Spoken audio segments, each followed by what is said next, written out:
We welcome here into SUVtv Coaches Film Room. Joel Hillsman, glad that you are with us.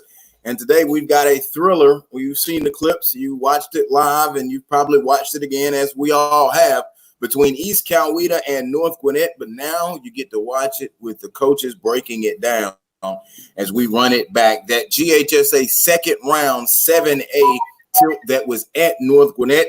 And I'm joined by North Gwinnett head coach, the winner, Matt Garner, and then I'm joined by the head coach of East Coweta, Royal Maxwell. Gentlemen, thank you guys for joining us. As I'm thrilled to be able to now dig inside the brains of the coaches as we break down this phenomenal matchup that led to North Gwinnett advancing and led to East Coweta heading into an early postseason, but program builder indeed. And Coach Maxwell, you lose two key guys, and we're going to see a lot of them here in the coach's film room. But overall, what did this do for your program? Despite the loss, where do you feel your program is?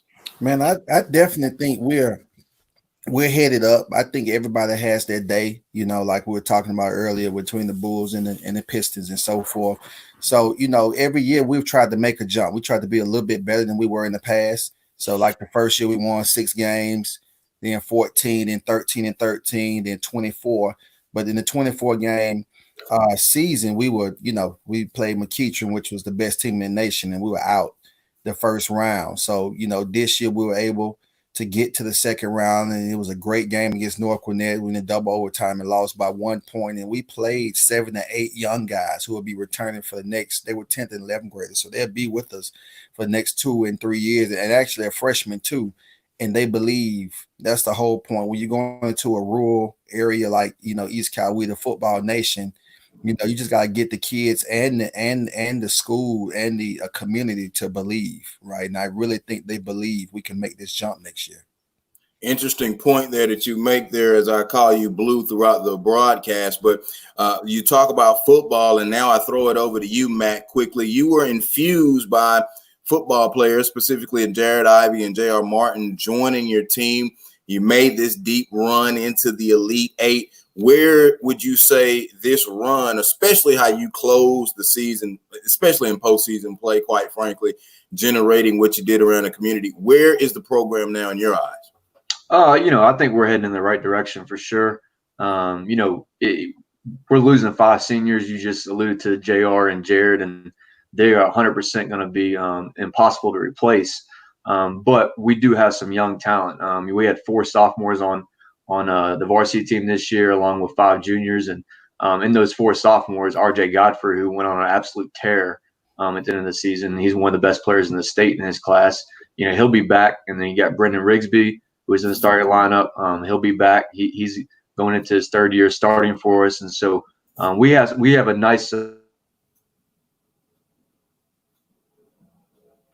nice core coming back, seniors that are leaving us. But as far as a program standpoint, we were at 11-11 towards the end of the season. Then we went on a 7-game win streak. And so, I think we definitely want to build on that momentum. But, I don't want to be back at 11-11 again and expecting to go on a 7-0 run to end the season. And so hopefully we're taking a step forward here in the offseason, and that will propel us into a solid season next year. Outstanding. And one of the things that you mentioned, I think, with RJ Godfrey, but one note, we know that you played 3 playoff games, 3 state tournament games, 3 overtimes, 112 minutes. Yeah. So quality postseason basketball. That's a way to build your program. So without further ado, guys, of course, we have talked in our production meeting, and just letting the audience know that we do talk in the production meeting, but it's still going to be on the fly. As you can see, you have the screen there as we'll start the first quarter of this breakdown. It was a very interesting first quarter where we saw East Coweta have their largest lead at 7, but the tell of the tape in this contest is just back and forth.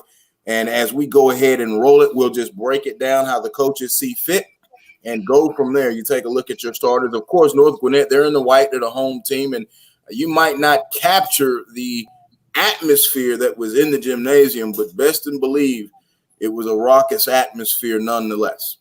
Yes, it was. And by the way, Royal, where'd you guys get those uniforms from? Because on the broadcast, I said that you look like the South Bay Lakers. And I know a lot of people may not have known that, but that's still exactly what you look like, the South Bay Lakers. Yeah. My our athletic director, man, he was probably mid-season. He said, Coach, y'all still gonna be good. I said, yeah. He said, man, let's look at some new uniforms for the playoffs. I said, well, ho. I don't want to, count my birds, my eggs before they hatch. And he was like, no, y'all will be all right. And so me and him, he actually designed them. Hap Hines, man, he kicker for UGA and yes, sir. From Marietta, man, he designed them and man, he ordered them and man, we got them toward the end of the season and we pulled them out, man, and just so happened actually we received them right when the Kobe Bryant situation happened. I didn't think they were going to be that bright yellow, right? Because our colors are actually the old gold, but they do like, man, it's okay, it's okay. So he said it's still gold. So that's when we first wore them, right around that Kobe situation, kind of in honor of Kobe Bryant, and because the whole script and everything is supposed to be a Lakers type look. So I got you. Well, you do have that. We saw now in this first quarter, both teams really shot the three ball well. Royal, you guys hit 4 threes. We saw Brandon Stroud open with the 3. And then as you alluded to, the returning Brendan Rigsby, Matt, he knocks in that 3. But Royal, what led to the early 3-point barrage? And you saw Stroud hit the 3 and then immediately on the defensive end try to up the intensity. Well, we played Stroud late in the season. We were playing him at the point, right? Because he's our best decision maker. It's hard to trap him because he's so tall and he's so long. And he's a great kid. So he shoots off the bounce. So like he has the freedom to kind of be creative off the bounce. So he moves between the 5 and the 1. He loves to do that. So he'll pop into the post type areas and then he'll pop out. So we want to actually make people in coach's unique zone. Right, it's hard to read, and that was great because you just really can't get a read of just traditional zone plays against it because he keeps Godfrey in, but the other kids do a good job of not being in the box in that zone. They kind of play that man. It's kind of like a matchup type zone, but not Godfrey, but Ivy, right? But they move around enough in which you're not really open. So we told Stroud we would have to play him off Youngblood, so they would have to make a decision. Right, on who they're going to guard, when it switches in the zone. And that's kind of how Stroud kind of got loose a few times. And as we see it right there, he hit the 3, then hit the 2, and now Chris Youngblood comes back and get a 2. So at this point, Matt, down by 5, they hit a couple of jumpers, they penetrated, got in the lane. What now is your outlook here on this possession here? Well, as you can see, and we're trying to get the ball into RJ. But you see they're packing in the middle, and we knew that we were expecting that based on the way we were playing. And you see JR knocked one down, Brendan knocked one down earlier to begin the game. We had to make some outside shots because they were not going to give us clean looks in the paint. I was very clear about that. And good ball movement that led to your 3. And now here comes Youngblood back with the jumper. Royal, you guys were shooting 75% in the early moments. Yeah, man, it was the environment, playing against the region we play in, man, it really prepared us for the environment, because the environment, I loved it, man. I loved, like, the kids were probably there when we pulled up. They were outside waiting to get into the game. And as soon as they opened up the gates, man, the student section filled in at least 500 strong. And they got on us, man, and they kind of revved us up, man. The energy was going. And, in our region, you have to be able to shoot the ball. Really, in the game of basketball today, it's not a drive game. It's a drive and kick game. And our kids were really ready to focus in and get it going. We saw that right there on the hustle down. I've seen Rigsby dunk that thing a million times there, but good get back on the defensive effort. Is that something that you guys have just worked on consistently, finishing plays? Oh, you talking about us finishing? Yeah, on that block that we just saw. Yeah, man. Just dealing with the super athletes that Pepperbrook and Wheeler have, you can't give them those energy plays. You can't, playing against Colin Sexton and Jared Harper's and stuff in the past. You can't give those. You can't give the kid, those teams those type of energy plays. So we're not trying to foul. We're really trying to get back and contest, right? And we do work on, the rundowns, right? The rundowns and reading of the ball. That's the whole thing with that. Once you run, you run the player down, you want to read the ball. So we see now you hit another three. That's Samuel Moss, who I know gave you big minutes this year as a sophomore. But at this point now, early shooting and a 7-point lead. Here is your your largest lead of the game right here, the 4:13 mark. But down low, Ivy scores. Matt, what did you see coming into the contest where you felt you would be able to get the most out of Ivy? Was there a specific matchup you saw, or was there something that you knew you wanted to take advantage of? Well, it wasn't a specific matchup. I mean, the fact of the matter is Jared's bigger than everyone else on the court. I mean, he's a freak. And so we just knew we wanted to take advantage. You know, RJ was one where if a shorter guy was guarding him, we definitely wanted to put RJ inside. Jared is kind of like, well, if he's singled, we want the ball to go inside. And you see there, he made a tough move even in traffic. You know, we told our guys in practice in the last few weeks of the season, it's one of those things where we know teams are going to prepare for the inside. Fact of the matter is we got to ride with that because those two guys can finish inside tough. So and that's what we did. Royal, how did you want a game plan for that specifically with guarding Ivy specifically? Well, we had an unsung hero, man. Number one, man, Marcus Clark. You know, he's not talked about because offensively, you know, he's not a juggernaut. But Marcus Clark, man, he just started playing basketball 2 years ago, man. And he's really learned how to in the part of the game, and he guarded Ivy. And of course, we had to help because again, Ivy, number one defensive player in the state of Georgia, right? If I'm not mistaken, and probably is going to start at Georgia Tech. Me and my son will be going down checking them out a whole lot next year. So as you see right there, man, it's a load with both of those guys. But we wanted to definitely make it hard for him to catch. He's not going to not get the ball. And then we wanted to pack it in. But, I mean, North Gwinnett did such a great job of making kick out threes and balls on the floor. They pick them up and shoot them right. Let's run that possession back right there. I want you to break down this possession here, Royal, with Stroud, because he just – I mean, is that him playing basketball? Does he have the freedom to do that? It was a second chance opportunity. Yeah. I mean, man, Stroud, like Coach Amir used to ask me, like, what position does he play? And as he's come out and watched Stroud over the season, he would say, man, I got it, Blue. I got it. I'm like, what you mean, Amir? He said, I got it. He's just a hooper, right? I can't put him in a box. He's not a 1. He's not a 2. He's not a 3. He's not a 4, right? He's just a hooper. So, you know, you find that out, right? You know, he has the freedom to kind of move around and do as such. So now we've got 6 minutes gone by, coming up on 2 minutes to go, 15-10. Again, ball movement above the post, and then we'll run this back. Was that Rigsby? Yeah. Brendan got nice. Now, run that back just a minute for us. Run that back, man. I want it from right here. Pause it right here. Now break this play down for us, Matt, because I saw you run this play from both sides in the region. Was it Discovery or Collins Hill when you got out? You know, Ivy had 19 dunks in the game. Talk about this possession here. If you actually play it real quick, I might be able to see what the so all this is a clear out. We're trying to ISO Jared, and you see the help side strong, and so Brendan got the skip pass, and then just was an athlete and got downhill, and so the play was to get the ball to Jared, and ended up getting the ball to Jared anyways. Run that back right quick. Maxwell, defensively, where did you see your team make the mishap?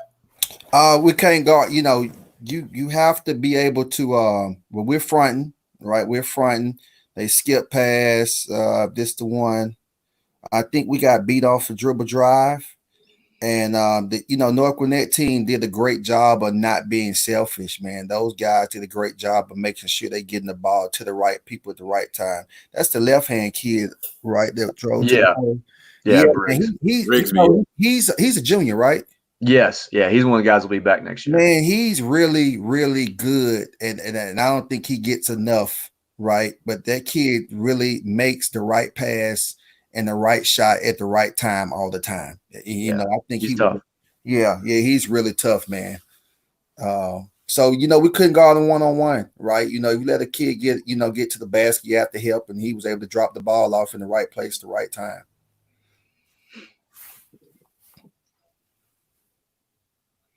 I think that was a play right there. We didn't get set. We didn't get set. You know, we set up in the 2-3 so we can push the ball out.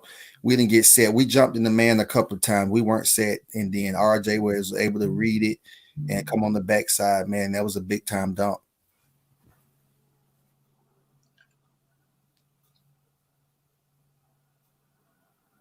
Yeah, just packing it in on us, collapsing, man. But you can see we were forcing it. Yeah, we wanted the ball to go inside to RJ and Jared. 15-12, minute and a half to go. I'm going to let you coaches now run a little bit more of this as far as this set opportunity. Yeah, right here, man. You know, we're trying to move the ball.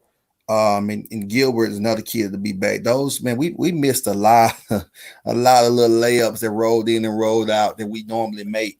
You know, because we got a lot of kids around Stroud and Youngblood that can make the right play. And we tried to move the ball around, and like I said, they do a good job of passing the ball. The ball movement is excellent. And it just fell off the rim there, man. Yeah. That was great ball movement right there. We got a good look there. Yeah, see, right there, I thought that was a foul. I thought that you know, Joshua Cameron's space was kind of evaded if you look at the replay right here. But I mean, right, you get them. So I thought, but again, the referees let us play, right? You know, I don't have any complaints because between Youngblood, Stroud, and Ivy, they probably were down there having World War. Right. Right. So, you know, they were down there fighting, and you know, they kept on the court. Great kids. Yeah. Run this back because I thought right here, Matt, you just put him into the ball game, Josh Miles, who gave you good minutes early in the season, you know, when you were waiting on Ivy, but now immediately makes an impact, offensive rebound. I mean, just talk about this position. Yeah, Josh Miles, he's an energizer bunny, man. He's going to come on the court, and he's going to mix it up. He's going to compete as hard as anybody on the court. And you see right there, he has a knack for the ball too. And so he just found his way at the front of the rim because so much attention was being paid to Jared on the glass right there. Now, final possession here, Royal. Take us through it. We know how it ends. Man, we got some quick hitters. And you know, I kind of got a chance. So I my two coaches, offensive and defensive coordinators, you know, he called a quick hit. He told me what to call. And that's kind of like a pin play, right? We pin the backside of the zone. And then, you know, nobody really knows who the freshman is. I mean, hold it right there. Hold the video right there. Right. So we're in a 1-4 set, right? Okay. So what we do is we kind of move the – so if you – as you see, Ivy is still in the back. You know, that kind of threw us for a loop. But we tried to – you know, he is not leaving his area. But, you know, we tried to put up more than they could guard. And then that's out of your set, he's going to get the ball on that right elbow. Does he have multiple options, and did he make the read that you've taught this season? Well, Youngblood, if you see Youngblood, he's supposed to dive right in front of Ivy. Okay. Youngblood's supposed to dive right in front of Ivy, and the backside man is supposed to pin the back of the zone. And then if none of that is open, Youngblood moves out the way, and then Stroud go to work. Yeah, and Youngblood occupied backside guy right there, and that's why he got screened. And Coach, just so we're on the same page, we knew who that freshman was. He was on our scouting report. He was highlighted. Don't let 24 get a clean look. So I wasn't happy right here for sure. Yeah, he shoots it, man. He won a few games for us because people expect, you know, oh, he's a freshman, man. Austin Colton has really put the ball up. He can shoot it. Yeah. And that made it 18-14, which was the end of the first quarter. So before we move into the second quarter, Royal, you have the lead. What is your message in the quarter break? Man, well, we want to at this point, we have control of the game, we feel like, right? Because we hit, like I said, astronomical amount of threes in the first quarter. We want at this point to make the game at our pace with free throws and layups. Unfortunately, you know, the kids didn't do that, right? I think we probably jacked up some threes and had some turnovers, but we wanted to slow the game down and make sure we make our calls and force it inside. Maybe can get RJ and Jared in foul trouble and take the game to make it free throws and layups. And that's interesting as you say that. We go into the second quarter, I'll tip the hand. You were 5 or 6 from the free throw line, but I think Matt is really going to have a lot to say about this defensively. But Matt, trailing by 4. What was your message during the quarter break timeout? 18 points is way too many to give up in the quarter. I don't know what their shooting percentage was in the first quarter, but for the game, it was in the low 30s, like 31 or 32% is what we held them to. And so I think we did our damage from this point on defensively. But that first quarter was not ideal. We gave them way too many clean looks, gave them offensive boards and stuff like that. And we just couldn't win the game if that's what it was going to continue. This quarter was an interesting quarter, I think, from a defensive standpoint. We see RJ now with the defensive play there, but then you guys don't force it. And here we could really say, Matt, secondary break action there. Yeah, I mean that's just, you see we get a steal and you see the guys putting their heads down and sprinting the court, and then we're passing up the court. We don't put our head down, go one-on-one. We don't do that. If there's somebody ahead of you, you pass it up, and we look for guys. We want someone rim running. Ideally, it's Jared. In that situation, it was RJ because he was ahead. And so you try to get some rim run. So you either get an easy bucket at the rim, or you're going to get a kick out for a 3 on the opposite side more likely. And there we got a foul inside the paint. And Blue, you give up a turnover and then commit the foul on the other end. Yeah, man, that hurt us. And I think we turned the ball over a couple of times early in this quarter. There was one turnover, and all right, then that's exactly, a quick 3 is another turnover to me, right? So we started out with 2 straight turnovers. A quick 3. So was that a design set that was broken early? No. We got the dribble drive and Stroud got stuck in that corner. So, he kind of kicked the ball out. So I think it was Colton or Moss. And, their job is to shoot it, when they get a chance. But at the same time, they got to understand what was the message we just had. Matt, the more I look at this now, your team's ball movement is just even more impressive. How do you get the guys to buy into the extra pass? We don't really call it extra pass as much as it's making the right pass in our eyes. And so it's if you're holding if we're running offense in practice and the ball starts dribbling and we're holding it and the whistle's getting blown and you're either coming off the court, you're getting a chatting too. And so we address it, and obviously if the kids buy into each other and it's a trust thing with each other. I mean, you see right there, boom, boom, boom, layup, and it's just. They know better. That's the right thing to do with the way we play, and so it's kids just bought in. They've been like that for a few years now. We just had some talent that it showed up a little bit more on film this year. Run that play back with Godfrey on the break there, because we alluded to it earlier. Rigsby got the foul. Yeah. Now here we go. I didn't count this. I don't think the ball hit the floor. I don't think. Now I think RJ got one bounce before he went up, and that was it. Yep. But yeah, that's kind of how we try to play. That's how we practice. And so, but you saw there on the backside, JR was there on the backside for the 3 ball if they collapsed too much. So, yeah, it's hard to handle, man. Both of them, man. My buddies in Texas was watching the game in Dallas, and I had at least about 150 people watching the game, and man, they talked about RJ Godfrey, because we, like you said, we kind of slowed down Ivy, but. Man, RJ in that overtime in fourth quarter, man, it's just, he's just a mismatch. Yeah, he's tough. That's a tough shot right there by Stroud. I mean, by Youngblood, I say. Yeah. Youngblood's been making that shot since 9th grade. He'll make that at Kennesaw. Yeah, he's been making that for a while. But your quarterback, man, he made some big time shots. Yeah. He did, especially I think it was in the third quarter when we went on a little bit of a run. Yeah. You mentioned it earlier on the first possession, Royal. Now I'm seeing it again. That's why I love talking with the coach. I'm seeing quick shots on these possessions, really, really quick. Now, Youngblood made that one, but there are early quick shots. I would say early in the shot clock, but I can't say that. But they're quick shots early in the possession. Yeah, so Youngblood, whoa, man. Ivy, there you go again. Man, he will be in NFL in 3 years, man. I think you're right. Yeah, once he go to the combine and run the 40 and so forth, man, I will be watching that kid, man. I never forget him. But like that's a polished play though, right there in the paint. Man, crucial. Yeah, big time. Big time. Like I think you said before, you and Lewis, man. I mean, at least for practice purposes, he could be at Georgia Tech. I mean, I know he's a 6'5" forward, but I mean, man, you can't turn Georgia talent around. I mean, I think they can help him some way, somehow, even if he played, that January to March part of the season, but hey, look at that. Through contact, he got fouled. Man, that's a man right there. Yeah. That's a man. Great kid, too. Great kid.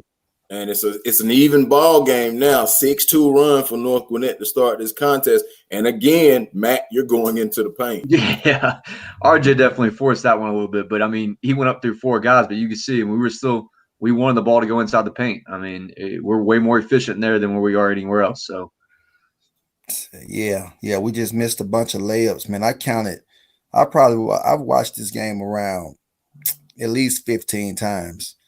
And man, we missed a lot of layups. I've counted 5 so far. Yeah, we missed a lot of them. And there's the recovery now. Now go back, run this back here again. I want to talk about the defensive effort, but then there's the help shot block. But now, Matt, is that the motor you're talking about with RJ? Because he wasn't phased. Yeah, no, he's not, and he does have a motor. And other thing, he's just uber competitive. And so he's not. Towards the end of the season, we went on our run because he decided he wasn't going to play like a sophomore anymore. And I think if you asked him, he was going to tell you he was the best player on the court at all times. And whether or not it was the truth at all times, he definitely he showed up to compete as if it was the case. And so that was a heck of a defensive play right there by both of those guys. And I was going to save this for the end, but that replay also showed him how are you able to utilize his versatility by being able to put the ball on the floor as well as he does? I mean, we just using it. It depends on it. If someone's matched up on him, we kind of, if it's a slower guy, that's a bigger guy they're trying to match up, then we'll put him on the perimeter and go around him. If it's a smaller guy, he just goes straight to the block. I mean, if there's a mismatch, you'll see on film in any of our games, it is him pass the ball to Jared, him go to the block. And run that play back. I'm listening to you, Matt. Run that play back. Matt, we're talking about Ivy again. Hold it right there. Right there. Now, see, he's identifying it in this zone. Walk us through defensively what Jared Ivy does here, because Royal, you kind of got a lane with the drive from Cameron. Yeah, man. And Cameron had the lane a couple times. And like you say, he was just a little, just a little nervous. He drove up into Jared Ivy a few times, man, and Jared put it back down, and man, just kind of had him gun shy, But that's a play that Cameron will be able to make in the future. But run it though. I want Matt on this defense. Yeah. So what you see us here is you see us paying attention to Stroud and Youngblood and making sure they don't get the ball. And we tell the guys all the time, it's a unique player to coach around in Jared, but we tell the guys, hey, if someone has a clear path, let them go. Go ahead and go try to score on Jared. We're okay with that. But Matt, he stopped the drive and then recovered and that's how good he is. I mean, I'll still claim he's the best interior defender in the state of Georgia in both basketball and football this past year. I mean, he's just a dog, and a lot of his intelligence. I mean, he read that play all the way around, and then he's just an athlete, and so he can recover and make those kind of plays. Well, like you say, he's an uber elite athlete, right? That's not his regular. No, I have a bunch of athletes. They can't make that play. Right? That's the NFL. Again. Yeah. So there's a big play right here. There's a big momentum shifter. Jared with the block, and we get the oop right here to RJ. Yeah, man. Yeah, that was a big time play. I started because the defense leads the offense. Defended, beat his man. It's the help side defense. Took it from everybody. But you go, there's us passing the ball up the court like we try to do. Yeah. So I was definitely a momentum shift right there. I think that broke the tie, right? It did. It gave you the lead. Y'all came right back and got a bucket. Yeah, we got a rule. If somebody dunks, the person that was guarding Godfrey has to rim run. right? Oh, I like that. Yeah, because kids celebrate. So somebody on the court celebrating. So it better be 5 guys getting down that court. They have about 3 seconds to get down the court. If they don't, it's going to be a problem. So that's kind of a set play. Because when I first got to East Cal, we had Chumo Kiki and those guys just dunk on us so much. The only time we would get a chance to score is when they dunk, right? And I figured that out. I said, guys, as soon as they dunk, whoever Chuma was checking, you better get down the court and be ready to receive the ball. So we're at the top of the hour in the coach's film room. So what is the players' film room like when you show them that they didn't rim run after the dunk? What's the punishment for that? Well, yeah, I'm not going to speak on the punishment. I will say we're in a rural area and the parents believe in me, Okay.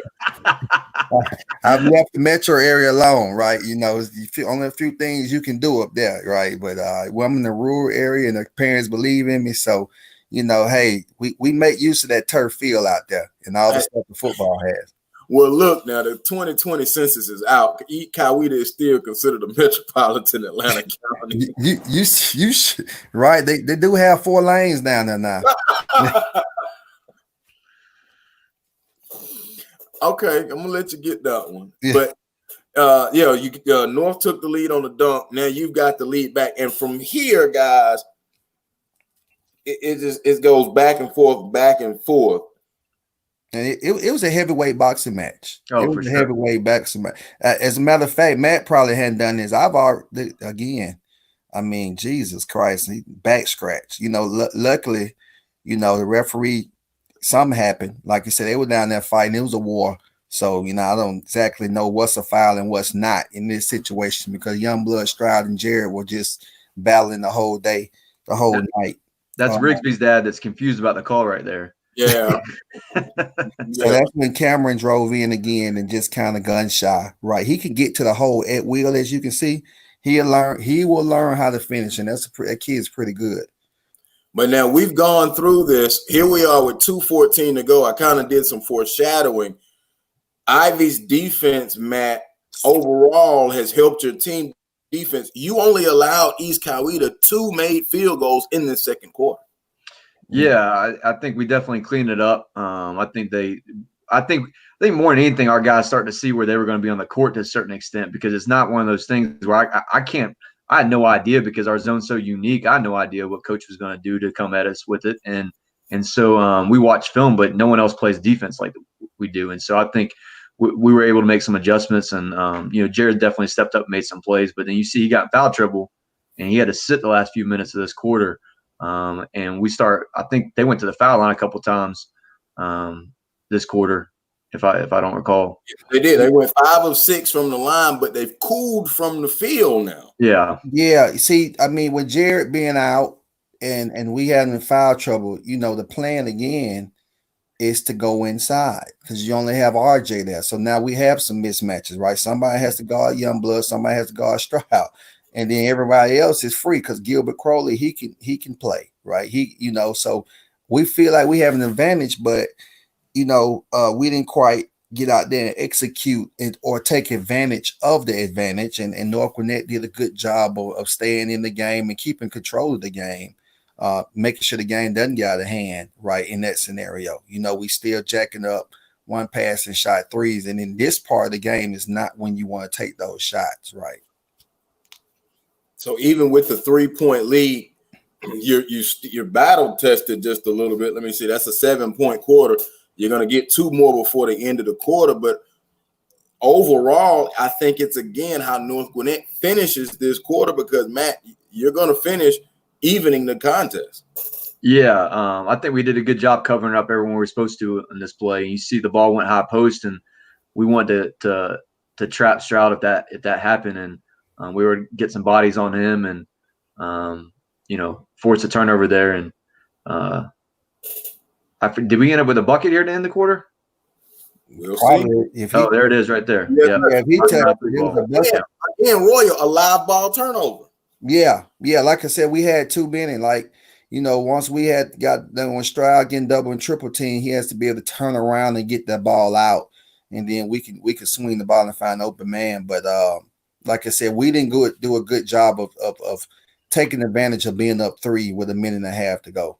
run that last possession back again. I just love it because Matt says it's called making the right pass. But both of you guys can comment when the defense is moving like this, that's what you want offensively.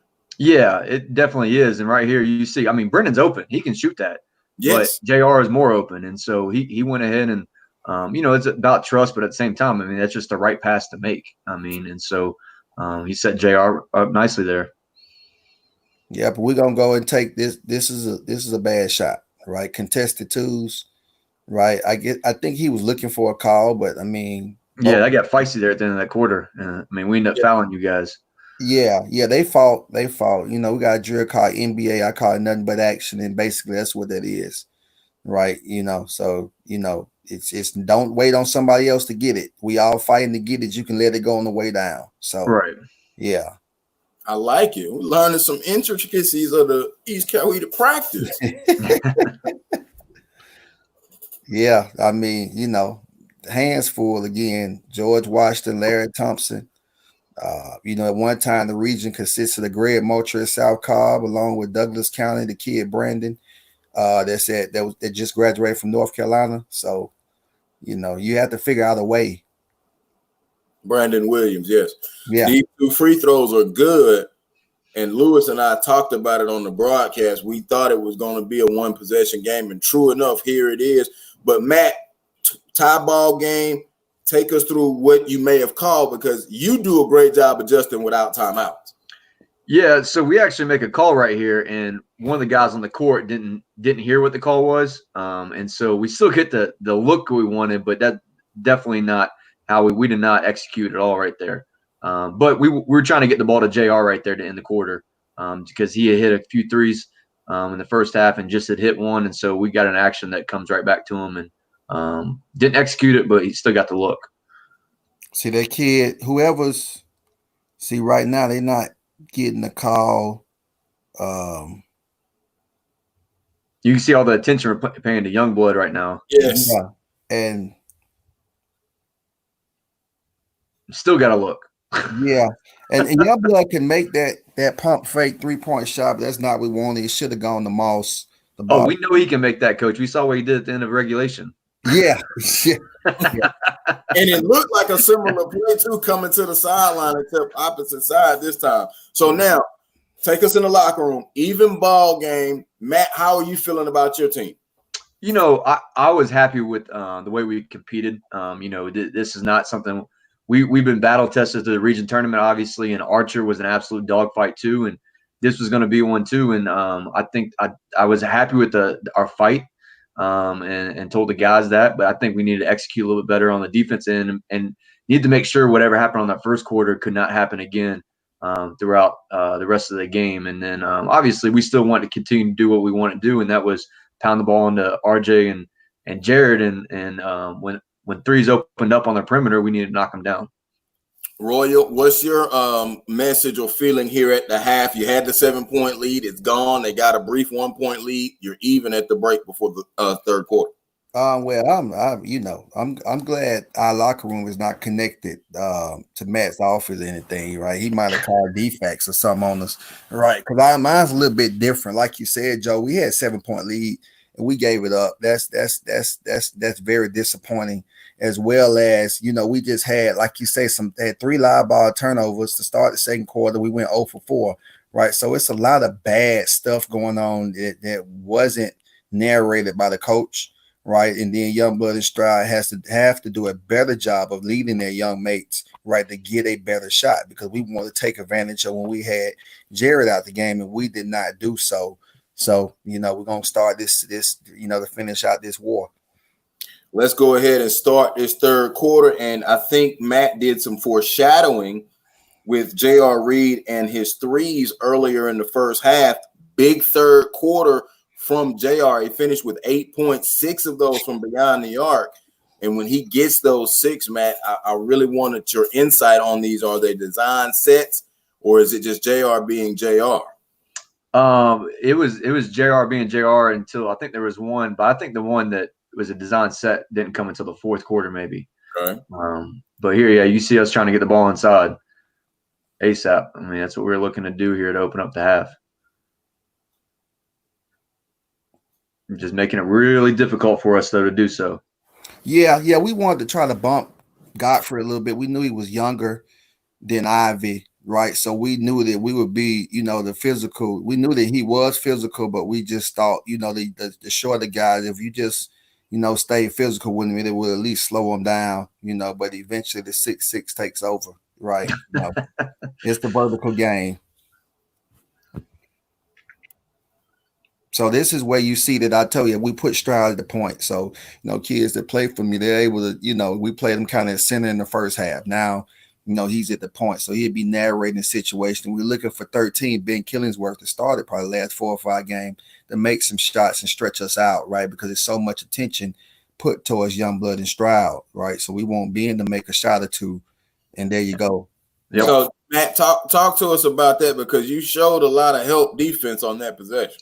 Yeah, I mean, I think that JR is doing what he's supposed to do. We wanted to make sure Youngblood wasn't comfortable in getting looks, but this is one of those that normally we just tell the guys to back off. If Jared's sitting in front of somebody, we usually want him to go one-on-one against them, and we want to cover up shooters. And I think JR was ready to do that. He just didn't react quick enough there.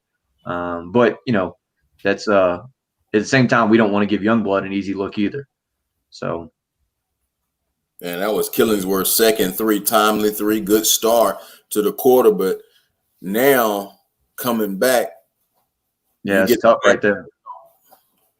Right. Yeah, and that's the part we really miss with Hosea Phillips not being there. He went on vacation that week. Hosea is our starting power forward. He's number 22. He didn't play against North Gwinnett. He played against Walton. And if he would have been there where Youngblood did not have to rebound, Stroud leads us in rebounding.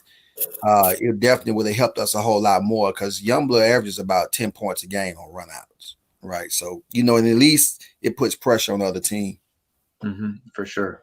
And there's Godfrey again, second chance points again. And I think over the last 2 or 3 games in the playoffs, he was massive on the boards for you, Matt. Yeah, he had one game down our stretch in our run that he had 18 boards. But yeah, I think he averaged last 8 games of the season or 9 games of the season, he was averaging right at double-figure rebounds. And so he's competing at a high level. And averaging double-figure rebounds while playing next to Jared Ivey is not easy to do. So you see that getting a little chippy down there. And again, the game is nice and tight at this moment, still in the even contest. Brandon Stroud and them long elbows. Yeah. Yeah.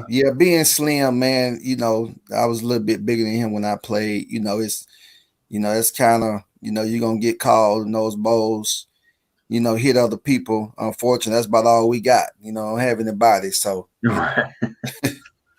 those chicken wings, as they call them.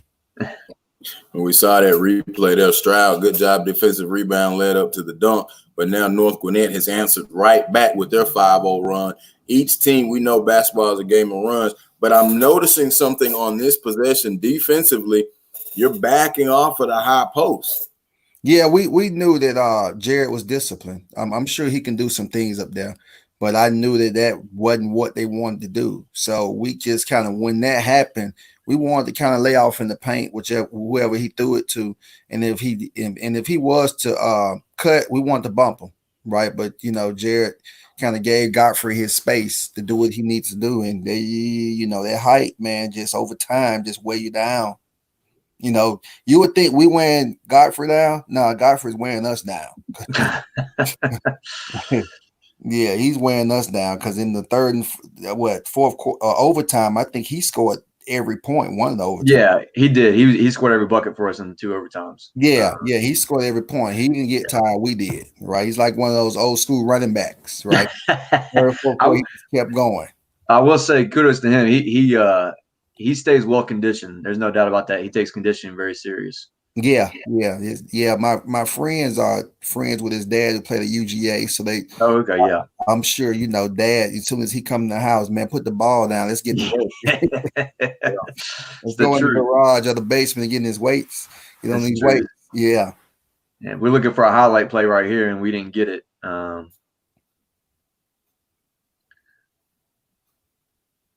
just crowdness in there, making it tough. Yeah, but like I said, with Youngblood having to rebound, it put us at a disadvantage for what we like to do. Right, if Haziah would have been there, those Youngblood can be out there front and he's gonna give you one move and he's gonna score. Right, as opposed to trying to push the ball 94 feet with looking at everybody.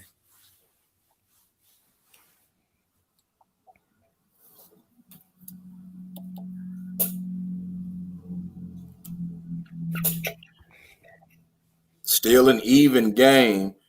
I'm going to continue to say it. This is what this game was, but there's going to be a stretch coming up in which North Gwinnett opens it up a little bit. And I even said I thought that was enough, knowing I should know better than to say that as we move on into the fourth quarter. But here Stroud is at the line. 1, 2, 3, 4, 8, 7 of 10 from the free throw line. I mean, that's what you want right there, right, Coach? Yeah, man. I mean, that's what we wanted at this time. But you made a good point. They're going to open it up, and actually, they open up to make us do what we want to do. We want to press North Gwinnett anyway. That's kind of what we do. We kind of built like Archer, right? We kind of just we will press you even if we don't get anything out of it. But with RJ having the ball sometime, that just kind of put a little fear in us of giving them some stuff with having such good shooters around, and that means we can't get a body on Ivy all the time, right? If we're pressing. But once they put our backs against the wall, like this is where it all started, right? This is where it all started. Once they put our backs against the wall, we just said, forget it, man. Let's just go balls to the wall. And we went on and pressed him, and we got a few turnovers. I got a lot of flack from my buddies. Man, you should have been doing that the whole game. I'm like, man, you just, with RJ handling the ball, you got JR handling the ball. You have some really good guards who don't turn the ball over, man. You got to be careful, when you press. Matt, were you guys kind of prepared or looking for the press at any point throughout the game? Oh, yeah, we were prepared. But at the same time, I hats off to Coach. I mean, I think the way in the flow of the game is almost kind of like they jumped on us, and that's why it was so effective at the time. And I think if I'm not saying it would have worked or wouldn't have worked, but I think if he would have came out the gate and tried to do it the whole entire game, I don't know if it would have been as effective as it was during that stretch when they put it on us, because it's one of those things where, yeah, we prep for it, but when you play the game as hard as these guys are playing, you're just not expecting it all of a sudden just smack you in the face like it did. And so I think it definitely got us there. You see JR right there just being a quarterback. Yeah. I mean, that's just him seeing the court really well. And it answers the play from earlier from East Coweta getting the inside hoop. Yeah, man, that hurts. That hurts, man. Those threes right there, especially when we take that gamble and man, that hurts, man. That cross court, the old X pass, right? Middle opposite type pass, man. It hurts. That hurts. Definitely. And we're gonna miss some free throws late. They're really those threes negated. And we don't hit the free throws, it negates everything we're trying to do. So, Matt, I've seen you play enough. We're coming up in a portion of the game where now you start going ball screen action. And what is it that you see? And I know you like it. Maybe I'm not going to tip the hand, but you like them on the empty side. Yeah, I do like them on the empty side. I think we do all kinds of actions out of it. To be honest with you, we work on ball screens so much, but it got to the point in the season we just weren't using it that much because we were so effective just going high-low with Jared and RJ because of who they were. But that is, I mean, at the heart of what we try to do offensively, we try to get a ball screen, and then we try to create ball movement off of that ball screen to get our open looks. And so right there you see as the first ball screen we set all game, but JR just got downhill. I thought we weren't expecting him to come unglued off of the bigs, and so that's why we thought the ball screens were going to work. Okay. But yeah, we prepared to trap the ball screens and just come up and body check Ivy. Right, that's what we're prepared to do. However, third quarter, the environment in North Gwinnett, man, was we played McEachern last year. It was a packed gym. Nothing like North Gwinnett. Nothing like North Gwinnett. That environment, man, look, I've already looked. Matt probably doesn't even realize. I've already looked at the brackets trying to see, okay, when we play North Gwinnett again. Right. I can't wait. I can't wait. Yeah. We're not going to have that conversation. It's already April. I'm not going to talk about it now. Yeah. We're not having that conversation. Yeah, man. The environment, man, was so exciting. So once you saw the ball screen, you saw it basically later in the game than you thought you would see it. Yeah, yeah. It's kind of like the press, like he said. We were prepared for it, but we hadn't seen it at this point. You saw that play. Did Godfrey or Ivan make that play? That was Godfrey. That's Jared right there with the dunk. Yeah, man. That was a big time play to stop our fast break right there. I mean, we got numbers. Yeah, we got numbers, and the kids swung the ball. They didn't keep it, right? We could have, each one of those kids could have kept it. And man, he made a big time basketball play, and then Ivy went on and finished it. Oh man, they went on and finished it. But yeah, we didn't see the ball screens early, so it's kind of preparing for a team, man. It's kind of you go to your principles, right? And we don't normally trap. We ran the same pin play, and we tried to answer the dunk, right? You remember? So we got the plays that we don't run, right? We call a quick hitter, right, to the best shoot on the court. Right, so Stroud and Youngblood is getting a lot of attention. So we ran it right to Austin Colton, and he wasn't able to knock it down. Kind of went in and went out. That kind of hurt us, right? That play like Gilbert Crowley, he usually makes those shots. So, a lot of in and out type balls. And that's where I made an error on the broadcast. I think I gave Ivy the foul, but it really was RJ. Yeah. And then get the three out of that again. Moss with a big time hoop, and we're seeing it. East Coweta, you guys get a 4-point lead. North Gwinnett right back. North Gwinnett gets a lead. East Coweta right back. We're still right where we started. Even ball game, minute to go, third quarter. Yeah, man, it was back and forth, 12-round boxing match until North Gwinnett is going to loosen it up. Look at that. Run it back. Because now, right here, you've made the substitution. Again, Luke Keller, Matt, played earlier in the season for you. Doesn't get a lot of minutes, but now, did he execute this exactly right? No, this is kind of a busted play to a certain extent just because of the way they're guarding it. And then you see Energizer Bunny, Josh Miles just get downhill and get a paint touch, and they help a little bit, turn their heads, and JR knocks one down. That's a big hit when you get RJ and Jared off the court. But run it back one more time, because this guy comes off of your bench.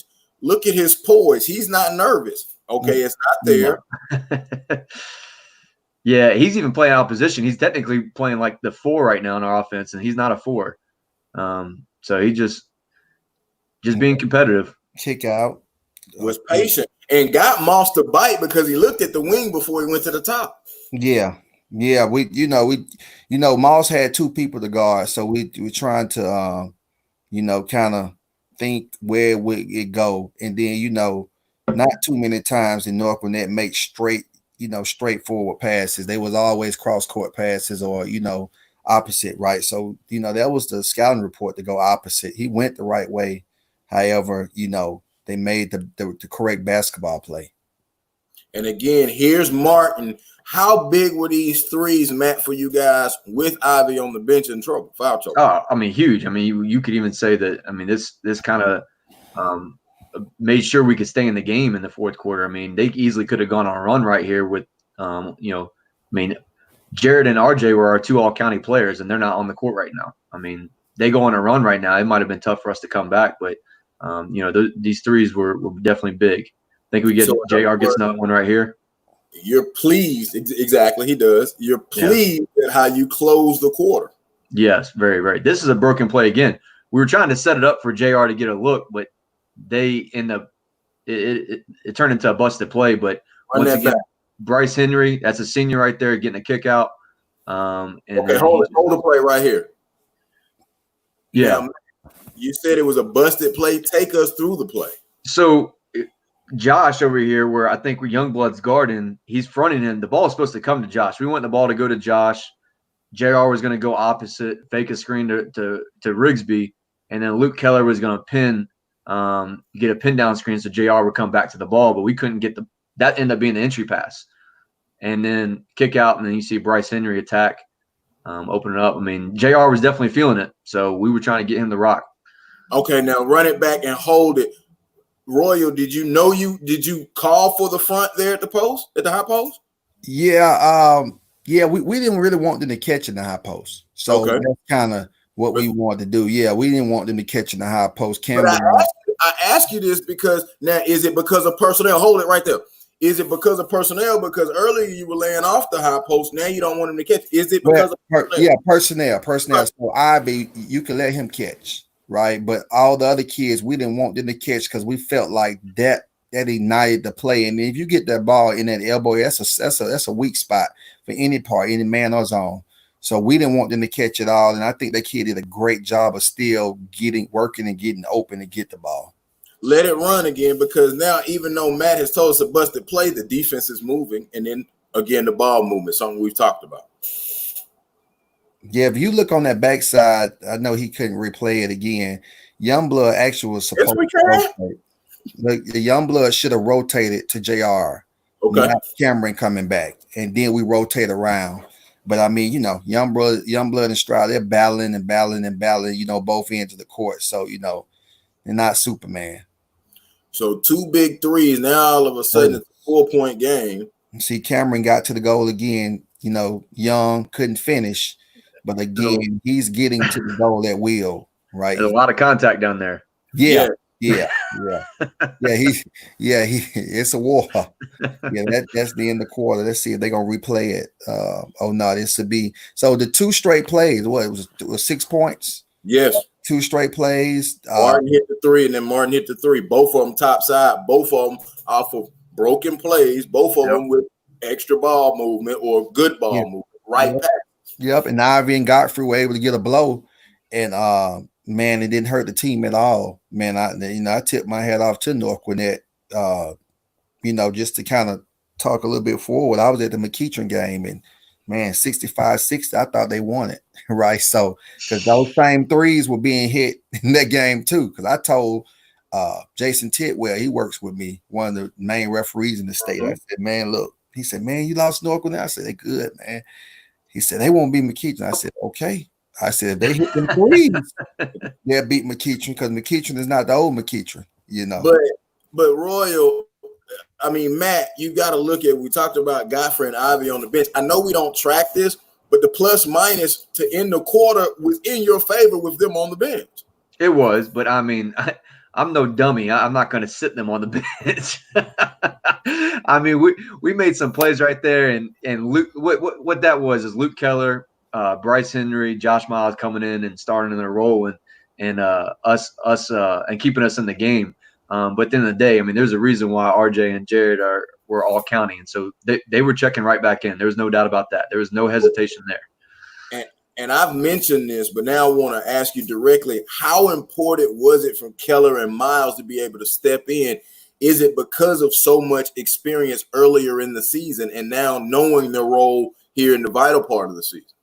Yeah, I mean, it is. I mean, they those 2 kids show up to practice every single day, and Buster tell me Luke's got to deal with Jared Ivy every single day. There's no way he's not getting better. I mean, he's not scared of Jared in practice, so he's not going to be scared when he gets on the court. And so, and like I said, Josh is just, I mean, he's uber competitive, and so there was no doubt they weren't going to be ready to go. And they're coming back next year. I'm not saying they're all county or whatever, but they're important to what you've got going on for next season.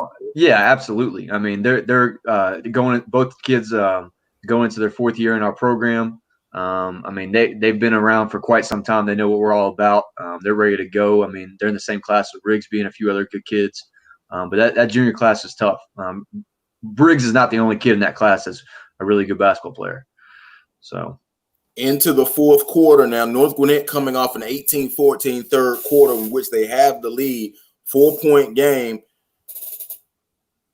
Royal, you're down now. You were up at the end of the first. You were tied at the half. You're down. We're going to let this play, but what was your message at the third quarter break? Just a lot of bad possessions, a lot of turnovers, right? A lot of bad possessions, right? And defensively, right? We didn't play good defense. We weren't able to get out to their shooters.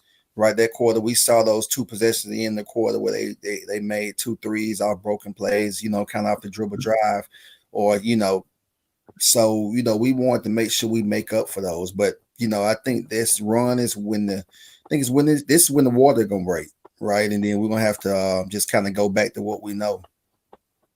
And we alluded to some of that press action. We're gonna start seeing it here, but it still is a good start to the fourth quarter if you're North Gwinnett, because over these next 3 minutes, the lead is going to balloon. Yeah, we just had that turnover, right? So, you know, I mean, when you were down in the playoffs, man, just every minute that ticks, man, it's kind of like being in the movie. Man, it's just, you can hear it ticking. Now, Matt, there's a switch on the East Coweta defense. Did you guys see that? Yeah, we saw in the last play. We tried to call something quick, but this time it was one of those things where it's like, okay, this is what I think Briggs might even turn to me and be like, "Hey, Coach, thunder." And so we came right back out with a quick hit. You see JR make a perfect pass. Hold it right there. Now run it back, because I wanted Royal to finish the statement. Run it back to the previous possession. Royal, you changed the defense here. What was your thinking on changing the defense? Man, Matt killed us here, man. This was outstanding recognition by the kids and the coaches. Man, we went to a zone. We tried to sneak like a man matchup type zone, win the 3-2. And JR, we're paying attention to Godfrey and Ivy. And man, JR went on the backside, and I seen that kid by the rim. I just shook my head, man. I just felt like that was a chess move, and they checkmate. They hit me right there, checkmate. And Matt, you said Briggs turned to you and said, "Let's do that." I can't recall. I bet he'll tell you that he did. I'll let him take the credit for it, because it is one of those things. The call is for him usually, because JR is our best passer, and although we got a bunch of dudes that could jump, Briggs has done a heck of a job of catching that lob, and so Briggs wanted the highlight. So I wouldn't doubt if it wasn't him going thunder, thunder, thunder, and so that's what that was right there. But yeah, they recognized it pretty quick, and you see. But still, though, that shows, and I'm not going to put the words in your mouth, so correct me if I use the wrong adjective or vernacular, your trust in your players and what they see. Yeah, I mean, look, we got a bunch of honor students on the court right there, but beyond them being smart off the court, that's 5 basketball players on the court that are really smart. I mean, that zone we played, that's not something that I'm going to be able to keep my program forever and ever. That's a personnel thing, where those kids were able to communicate at a high level and whatnot. There's a ball screen action to JR. But yeah, they just high IQ kids that are on the court right now. Please, obviously you gave up the 3, Royal, but is the defense there on the ball screen what you guys adjusted? Did you pay any attention or speak on that during the quarter break? Because this time it was a side ball screen. They did a good job of just using that ball screen action enough to throw us off, because again, we got some different personnel in the game. So yeah, a ball screen action, that play included Gilbert Crowley, his first year, playing varsity, Austin Colton first year playing varsity, right? So, and North Gwinnett just being so deadly, right? I mean, man, you just couldn't make a mistake. And as soon as one of them, it was a bad switch, right? It was a bad switch. And man, I mean, it's rolling at this point. You had a couple threes and a couple dunks. So a 4 lead is not balloon to a 9 point. It's 9, but we still hadn't seen a timeout from you. Yeah, we played through timeouts. Because being in our region, if you got to call a timeout off every energy play, you'll run out. Right. we play. That's why we try to have some calls. If you see after one of those dunks a while ago, Stroud scored right away. So it's going to be a call for a layup that we're going to try to get right after a dunk. So we try to get the quick hitter. See how Youngblood got the ball out just right after Ivy dunk. Now the JR dunk right here, that kind of surprised all of us. It kind of threw us up.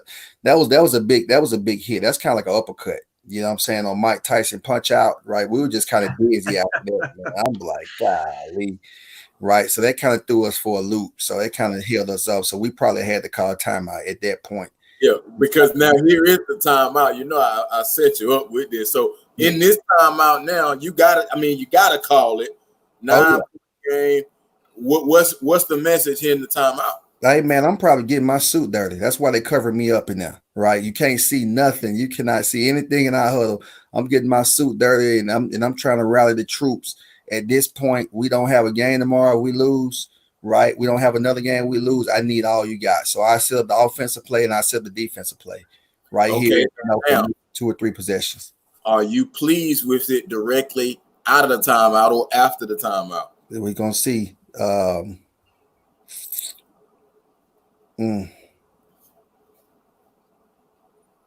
mean, you know, I ride Youngblood and Stroud because I knew they were going to play college basketball. I think that was too old, you know, trying to be too fancy of a layup, right? You know, but Stroud saved them. They buddies, right? That's why, you know, Youngblood recruited Stroud to go to Kennesaw. You know, Stroud saved his buddy.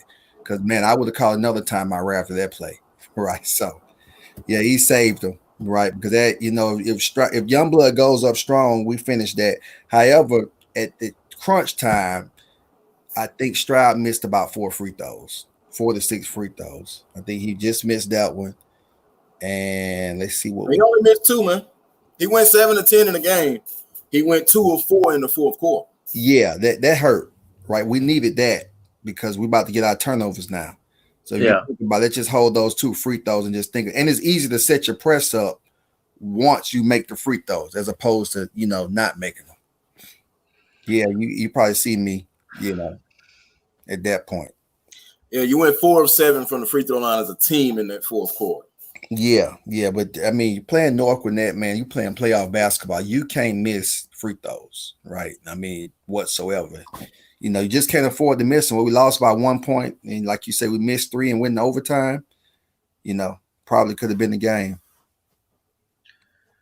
Yeah, I just burned a timeout and we still turned it over. Yeah, so but it's a man press, so, right? You know, what happens is it's a read, and my coaches ride me, say, "Hey, man, you know they want to stop every part of the, you know, practice." Say, "Man, that's not right." I say, "God, it's a trust thing, really. When it's a man press, a trust. When you go to trap, it's on you. You know, we give them the principles, and it's on them. And once you go trap, you know, you got to move like a puppet. All your teammates have to be on the same page." So we knew that, you know, Ivy would try to post up in the middle of the floor. He wasn't going to be the one open, right? It would have to be one of the guys on the perimeter. All right. So the pressure now, here we're seeing it again. Yeah. But I've got something special for you guys because you've been talking about the refs. And here is Jack Hudson now joining us on SUVTV's Coaches Film Room.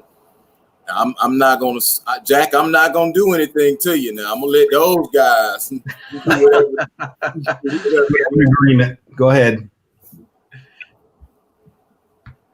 At this point, though, Jack, in the game, and Royal said it earlier, and Matt said it, you guys have let them play. So now at this point in the game, how, you know, where are you? I don't even know the question to ask, but what's your feeling of the game at this juncture right now? North Gwinnett went up 9. It's been close, but now you can see here's Stroud with a drive.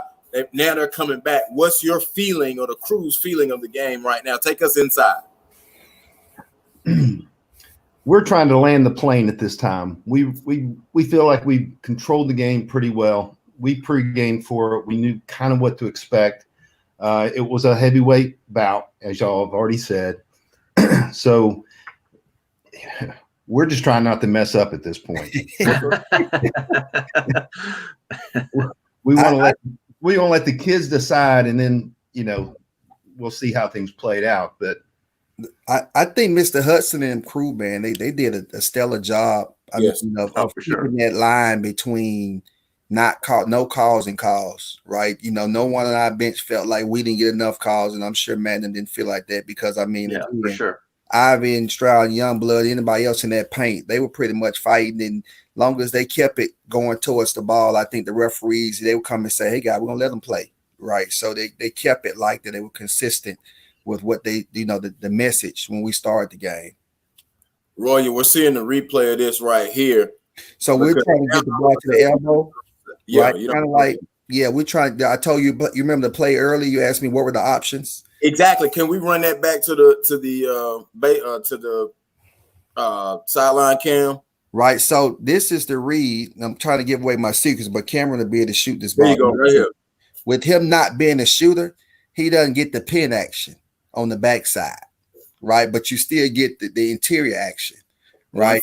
Again. Yeah, you still getting tick because you still got Ivy in the back, right? So we pulled Ivy and we dropped it off. You can attest that to one of my assistants, Frederick Scipio.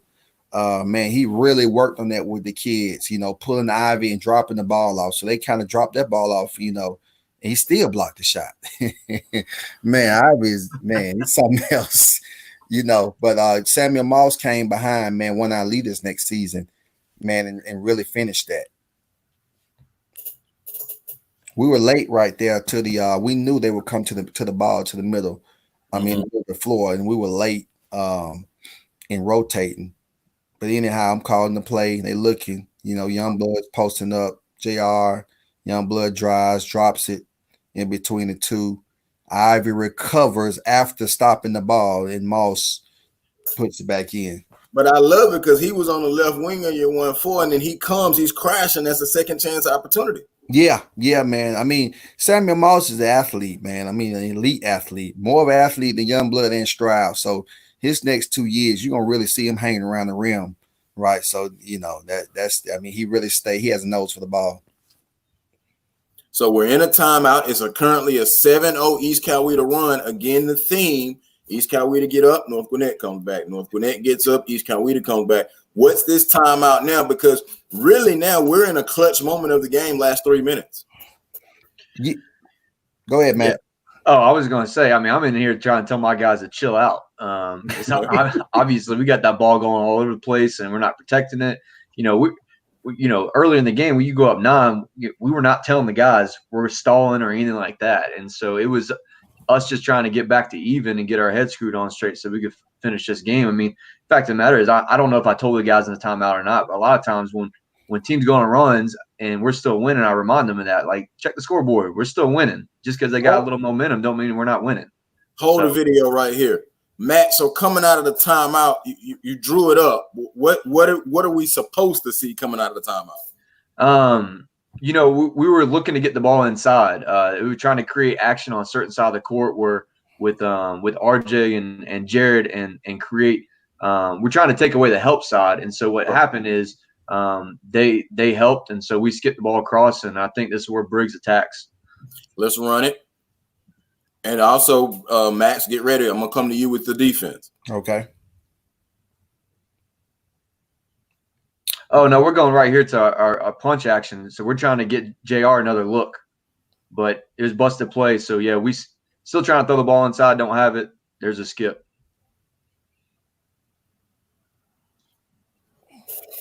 You're shaking your head, Roy. Break that down defensively. Run that back. Man, I mean, it was a tough play made by the kid JR. He's really become the nail in my side. If that's the kid. No, that's the left hand. That's the junior, right? Yeah, that's Briggs. JR is the one that made the that's the one I told you. He always made the right play at the right time, man. Briggs, I mean, like you said, man, it wasn't a particular play, man. Just you cannot get beat off a straight line drive. I tell my kids all the time, we cannot get beat off straight line drives. So I don't know what the call there was. But he gives him that little hezzy move that little jab to the right and then comes back left. With left is a strong hand. Oh man, strong hand. Yeah, strongest hand, and he got fouled, and and the kid played through it. Right. That's why I was saying the referee, hats off to the referees. I mean, people were saying some of those calls were intentionals and so forth, but they weren't. I mean, Godfrey that's a lion right there, man. I mean, the only way you're gonna hold them down is that you hold them a little bit. I mean, without getting hurt. You know what I'm saying? Because we're not trying to hurt the kids, right? Right. That's just being competitive right there. Yeah. And of course, Jack, you didn't blow the whistle there, so I don't think you think anything was intentional. Not on that one. Well, not intentional. He fouled him, but it wasn't intentional. He got the foul on that one. Yeah, it's getting. Yeah, it's rough down there right now. Yeah, bodies flying all over the place here in the fourth.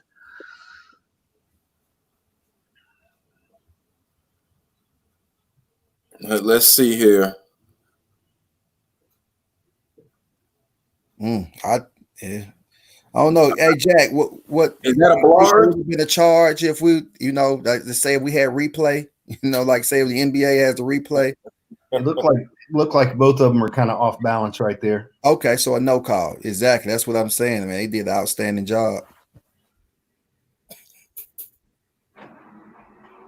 Oh boy. There's that. Okay, can we go back? Well, you can't go back. You're gonna have to play the replay of the free throw. Yeah, this when Ivy stepped on him a little bit, right? And, he's a big guy, right? So it doesn't take much. This is a tough subject to talk about, but I want to look at everything. Look at the free throw. Watch Moss at the free throw. Did you guys see that, Jack? No, I didn't see He's there early. Nah, he Run it back. Flip him up. Kind of seemed like yeah. Out. Run that replay back and watch Moss after Ivy shoots the free throw.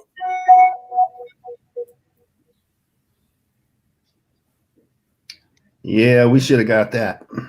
Yeah, I missed that. Yeah. And now I think that's part of this. Yeah. I never even saw that first part. I never paid attention to that. I never saw it either. Yeah, I never saw it. Yeah. And that's why he stepped on Moss. Yeah.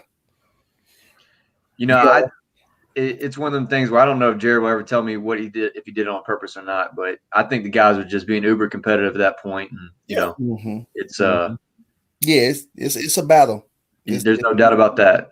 I'm just glad it didn't turn into. Yeah, I think at the end of the day, I think both teams reacted appropriately to the situation that didn't get out of hand by any, because sometimes like that, kids will start pushing and shoving and all that stuff didn't happen. And so I think the guys, they all knew what was on the line, and so they all was just like, all right, whistle's blown, let's go, let's move on. Now, Jack, did I hear you guys correctly? Nobody saw that live? I'm seeing it for the first time right now. Now I know why he came up limp. Yep. Because he took one in the shin. Yep. And now I know why there was the retaliation. So if we'd have caught the first one, then none of this would have even happened. Yeah. Yeah. And Moss didn't understand how much of a man he's trying to. I don't know what was he trying to do. Man, I mean, Ivy guys are, what I'm saying? I mean, goodness, man, you better keep it above the waist, right? That's the only chance. Now, I'm going to say this. We don't have the audio. I bring out the Moss play in the audio live. So but you guys didn't see that. Because Ivy's not that kind of guy, Matt. We know that. No, he's not. He's not going to maliciously do something like that. He'll run his mouth to you and talk trash, but he's not going to maliciously just run and step on a kid. And so, and I don't think he stepped on him that hard anyways. I mean, he's 6'7" or 6'6", 230 plus or whatever. I mean, if he really stepped on him, he wouldn't have got up that quick. No. Exactly.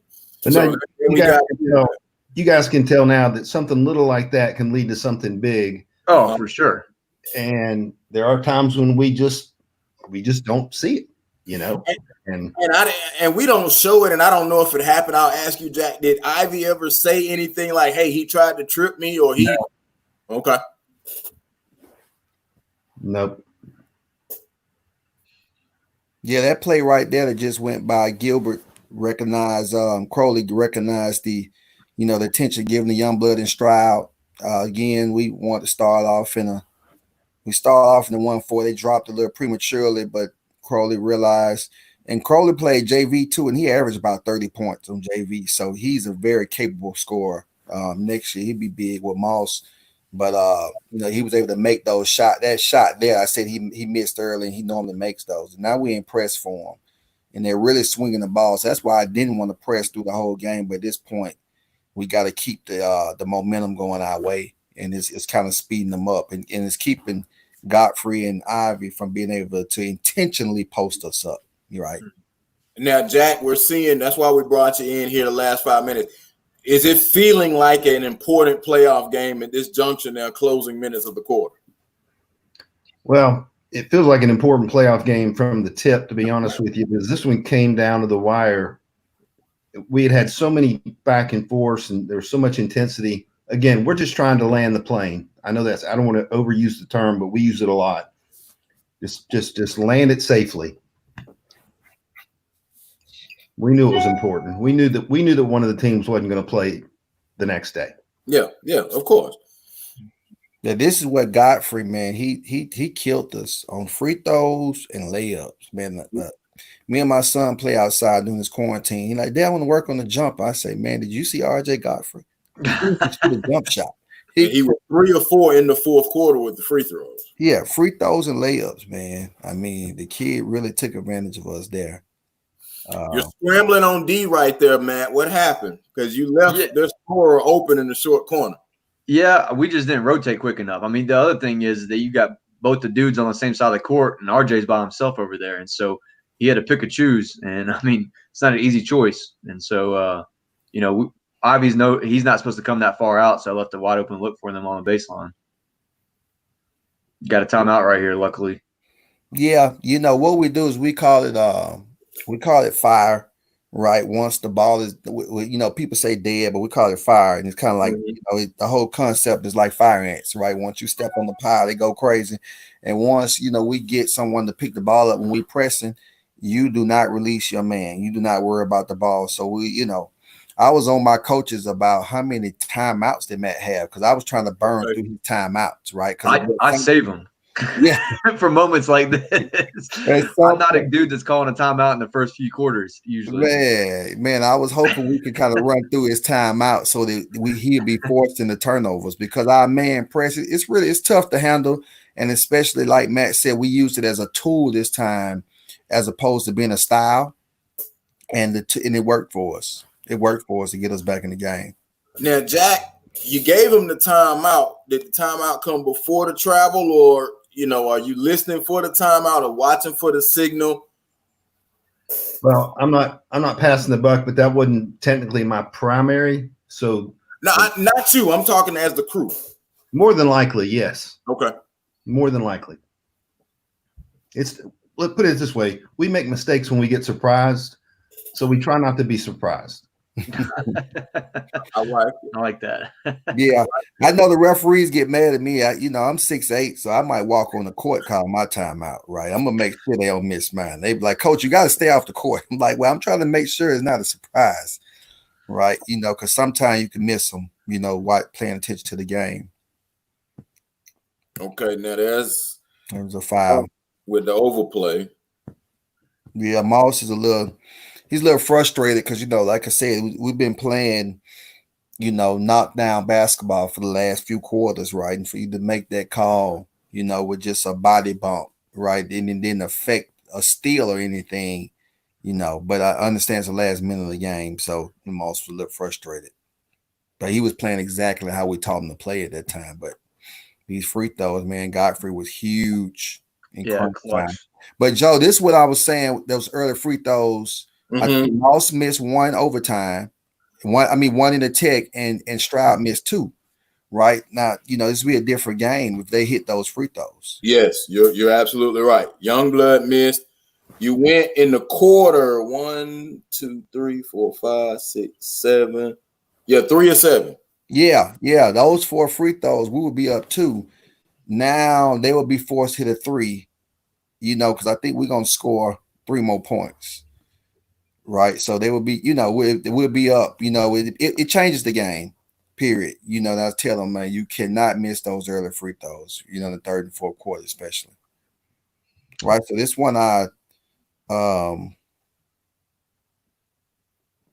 see what play was this. Okay, so it's a busted play. They didn't run it, and I call a timeout, I think. And I'm like, man, do y'all not know what the play call was? Right, they just kind of running all over the place. I think we're gonna get on the very next play, and Moss will get a 3 in the corner, but I think he missed it. Right, and I tell those kids, if you want to be a Division I basketball player, you don't miss open jump shots. Period. Point blank.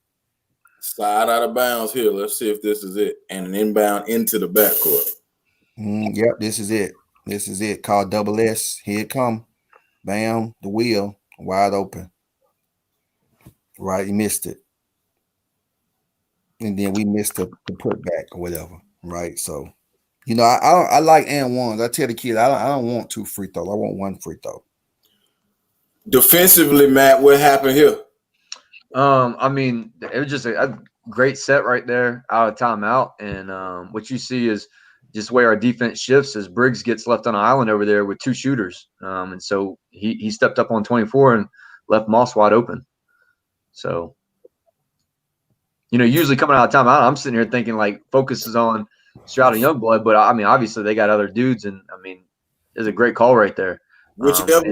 And if we box out Stroud right there, we might have sealed it at this point, but we didn't. I was just about to ask Royal or Matt, whichever one wanted to take it, how big of an offensive rebound or rebound period was that? Huge. I mean, if we end up with that ball, they got to foul us, and we're up 2. And you think we hit both of those, now we're sitting real pretty with under 30 seconds.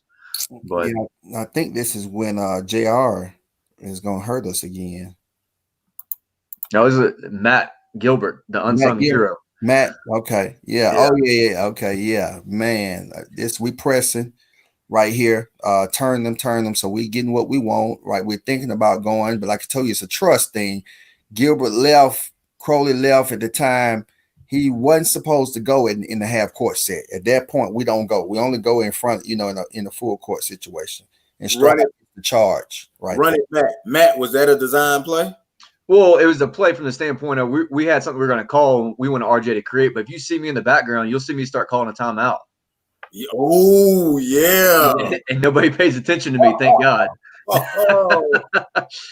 Because it's one of those things where they were just creating lots of pressure, and so I wanted to make sure we got a good look, and the guys did it without – my favorite part about this play is at this point in time, JR is at the leading scorer for us in the game, and – he goes one extra pass to a kid that had 3 points that averaged like 3. I don't even know if he averaged 3 points for the season. And he goes he made the right pass, but he goes that pass and Matt knocks it down. I mean, plays like that give a coach like me goosebumps because it's something that, that's a program thing that we teach. And so that was a big deal right there for sure. But yeah, I was trying to call a timeout because I didn't like where the pressure was. But nobody paid. I didn't do a good job getting anyone's attention though either. So I don't know if I really wanted the timeout. Yeah, I never saw that either. But you kind of just alluded to what I was going to say. Gilbert has struggled throughout this game. That was only his second made field goal. Right. Still, he shot that with confidence. Yeah, I mean that's a senior, man. 4-year kid. His playing time increased drastically towards the end of the season because he's just a dog on defense. And I mean, this is not his role. If you ask me who I want to take the last shot at the game, I would name the other 4 starters and then start naming them again before I named him.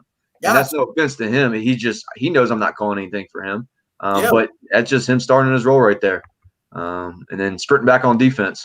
Well, obviously you weren't calling anything for him. You were trying to get a timeout before he shot it. Yeah. And in that timeout, I would not have drawn up a 3 for him.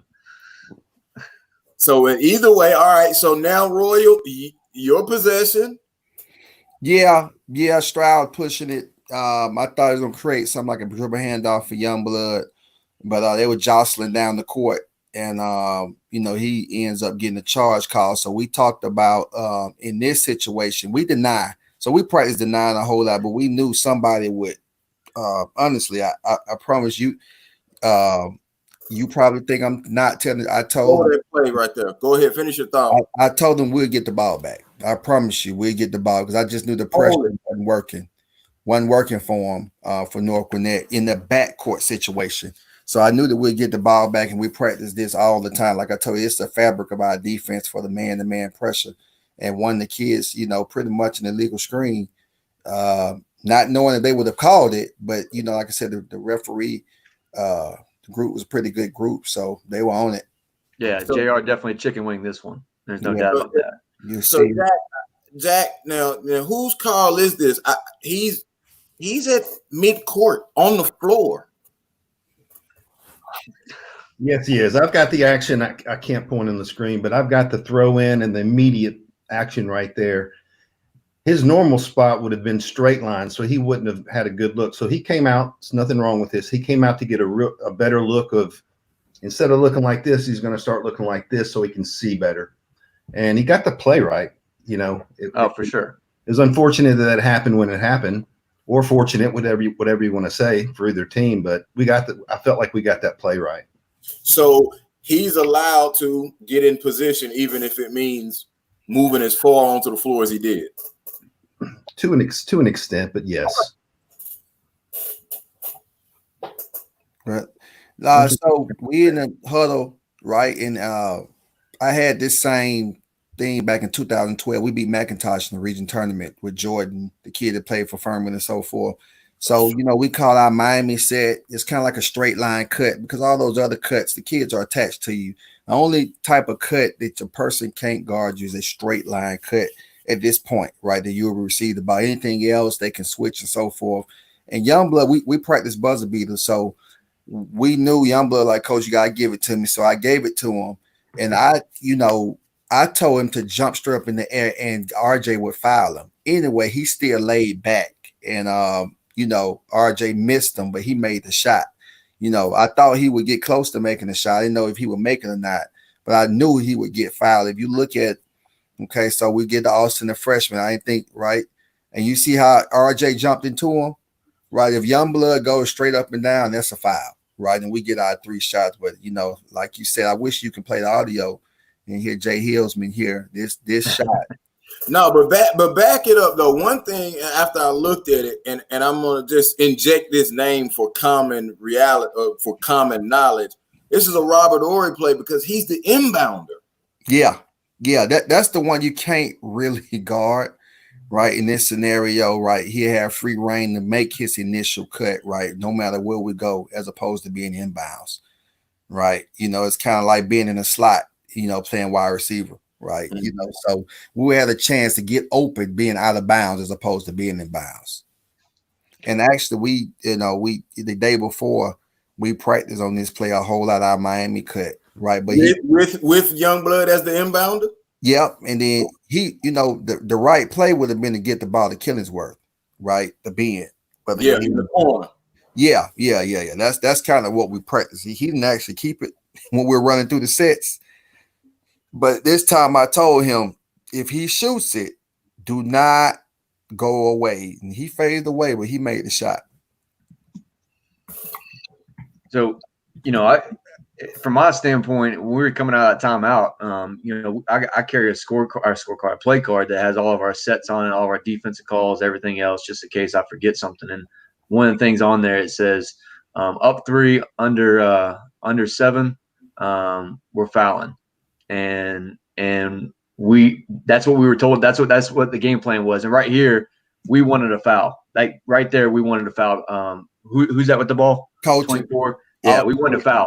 And to be honest with you, when Youngblood came out and was taking the inbounds, I told our coaching staff I thought it was ideal because the ball wasn't going to be inbound, and my plan was he was never going to get it back because somebody's going to get fouled. But nobody got fouled, and so he got the ball, and it was like, well, I mean, I'm not going to say what I said. That's okay. Matt, question on the broadcast, we're talking about this, and he said, and Jack, I'm going to come to you with this. He said I would foul, and I would tell the ref what I was going to do. Jack, is that okay to be told that? Because I'm of the belief, yeah, you can foul, but it's dicey because if I catch him in the act of shooting, he's going to get the free throws anyway. Does it?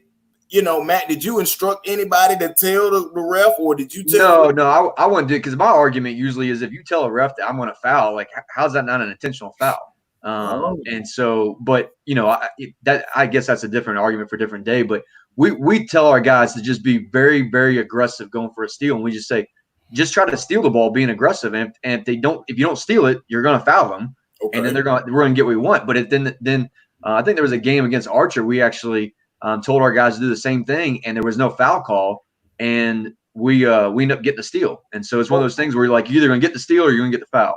Hold the play. So Jack, Matt just made a great point. Do you consider that an intentional foul if someone tells you, hey, we're going to foul right here? No, it's not uncommon for us to ask the team coming out of the huddle what their intentions are. I'll ask them. I said, "Are y'all fouling right here?" And they may tell me, "No, we're going to go for the steal first, and then we're going to try to foul." So by the letter of the law, if you're going for the ball, I can tell you, "Hey, look, we're going to foul. We're going to go for the ball." As long as he go for the ball, then it's not an intentional foul. But I understand what Matt is saying, though. I've never thought about it in that context. Yeah. Yeah. I agree with Matt too, but people do that, where they let the referee know and they usually get the call. And I've been in a situation where we're trying to foul on purpose and didn't get the foul call. Fact of the matter is we didn't foul, and so it doesn't matter. There wasn't any call to make on that play. Anyways, that was get the ball to young blood and let him be a dude. Yeah, and we let him be a dude. Yep. As my old boss used to say, once we come out of the wash, it's 50, 60, 60. Now we're in overtime number 1. Royal, how are you feeling right now? You came down from 9. You got a big shot. Man, we at that time you kind of feel like you have the momentum. They did a great job right there, and we wanted 33 on Godfrey. That's who we wanted on Godfrey since 22 wasn't there. And Godfrey made an excellent play to just kind of take a little bit out of the balloon, but Colton came right back, right? Tough. And made a 3. And then we have where Moss is gonna get the next steal. Okay, so I guess it's the Godfrey play again. Yeah. Matt, you're purposely running everything through Godfrey at this time now, right? No, 100%. As far as we're concerned, I mean, Stroud in the game right now, and so from my standpoint, I think that we have a mismatch with either RJ or Jared, depending on whoever Youngblood's on. Yeah, that's what we were going. I mean, if Youngblood came out on RJ, the ball would have gone into Jared. So see that play right there. If Moss makes this layup, right, it's just different story. We up 1, Moss makes the layup. Like I tell you, I don't like the 2 free throw. Like we beat our kids up with the dummies and stuff in practice, so they're used to being physical. But I think North Gwinnett kid did a great job of contesting. Because they're not going to give up anything at this point. Contesting, making sure we didn't have a free layup, right? But if Moss makes this layup in the free throw, it's a different game. But Austin Cole made an outstanding shot right there, right, to put us up 1 in overtime. So in other words, Matt, good foul. Yeah. We work on that on a daily basis. We do competing finishes where they come from different angles, and it's just one-on-one situations and there's no foul call, but we work on you don't give up any freebies. And we also just work on, like what Coach said, playing through contact and trying to finish and get the and-ones. And so, some guys are trying to dunk on each other's heads. Some guys are just trying to get a tough finish. And so what you saw Brendan do right there was something that he's actually practiced doing, and that's competing for a ball at the rim.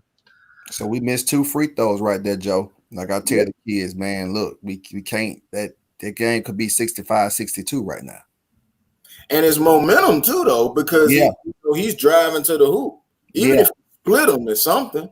Yeah. And then RJ comes back and just now we don't want 10, right? I've talked to 33 about that. 10 was never supposed to be on RJ Godfrey. But now, Matt, that was a design play, but either way, it worked in your favor because you talked about it earlier. RJ has a smaller person on it. Yeah, I don't know. I mean, to be honest with you, that's just the guys. That's RJ being smart and just going to the block and Briggs knowing that he better give him the damn ball right there. Yeah. Get out the way. Yeah. So now and now you can come back with a turnover. Yep. And I think they up 64-63 if I'm not. Yeah, we're up 1. There's the point. Yeah, 64-63. So at this point, this is the battle, right? I think it will only be 2 points scored by us and 1 point scored by Matt. Yeah, right? We win 65. And we know who scored them. Yeah, Mama, man. There goes that man. Yeah, oh man, he's outstanding. And then here's the look at it. See, and there, he's got his feel.